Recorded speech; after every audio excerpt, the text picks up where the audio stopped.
বাংলার রাজনৈতিক আকাশের উজ্জ্বল নক্ষত্র আপসহীন নেত্রী বেগম খালেদা জিয়া চিরবিদায় নিয়েছেন। প্রিয় অভিভাবককে হারিয়ে জাতি আজ গভীর শোকে স্তব্ধ। নেত্রীর মৃত্যুতে 7 দিনের শোক কর্মসূচি ঘোষণা করেছে বিএনপি।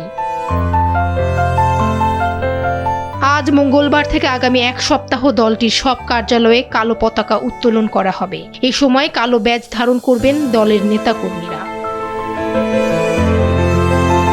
নয়াপল্টনের কেন্দ্রীয় কার্যালয় ও গুলশানের চেয়ারপারসনের কার্যালয় সহ সব কার্যালয় শোক বই খোলা রাখবে বিএনপি। মঙ্গলবার সকাল 9টায় দলের পক্ষ থেকে খালেদা জিয়ার মৃত্যুর খবর আনুষ্ঠানিকভাবে জানানোর পর এই কর্মসূচি ঘোষণা করেন দলের সিনিয়র যুগ্ম মহাসচিব রুহুল কবির রিজভী।